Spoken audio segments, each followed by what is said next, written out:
महाराष्ट्र ग्रामीण जीवनोन्नती अभियानाअंतर्गत उमेद उपक्रम राबविला जातो। या उपक्रमाअंतर्गत बचत गटाच्या महिला तसेच इतरही कंत्राटी कर्मचारी सेवा देत असतात। मात्र त्यांना तुटपुंजा मानधनामध्ये कार्य करावे लागते। त्याकरिता शासकीय सेवेत समाविष्ट करून घेणे व मानधनामध्ये वाढ करण्यात यावी असे अनेक वेळा निवेदन देऊन झाले आहे।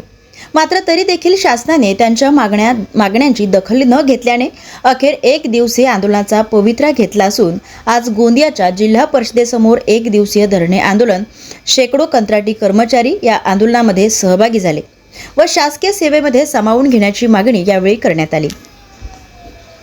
इथं उमेद अभियानाअंतर्गत म्हणजे ग्रामीण गोंदिया म्हणलं तर ग्रामीण भागातील एरिया आहे। ह्या एरियामध्ये बऱ्याचशा महिला ह्या उमेद अभियानाशी निगडीत आहेत। याकरिता आम्हाला जसं उमेद अभियान हा शासनाला सगळं ऑनलाईन काम वर्क करून देत आहे। विशेष म्हणजे ग्रामीण भागात असून सुद्धा इथं नेटवर्कचा प्रमाण हा कमी असतो।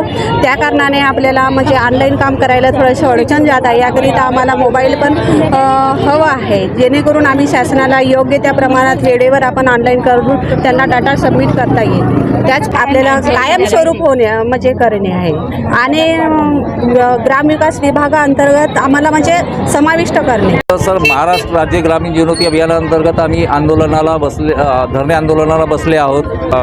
ग्रामविकास विभागाअंतर्गत आमचं विभाग कायमस्वरूपी करावं आणि तेथील जे कार्यरत कंत्राटी कर्मचारी आहेत त्यांना शासन सेवेत समाविष्ट करून घेण्याबाबत आम्ही जुलै महिन्यामध्ये आझाद मैदान मुंबई येथे आंदोलन केलं होतं। त्या आंदोलनामध्ये आम्हाला शासनानं आश्वासन दिलं होतं की आम्ही तुमच्या मागण्यांचा विचार करू म्हणून, पण आज 70 ते 75 दिवस होऊनसुद्धा शासनानं त्यावर काही विचार केलेला नाही आहे।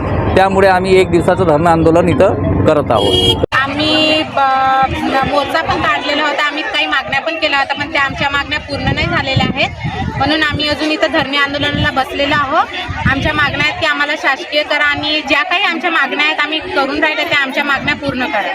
आजपासून आमचे आंदोलन सुरू झालेलं आहे आणि आमचे जे कामं आहेत आम्ही ते कामं पूर्ण ठप्प केलेले आहेत।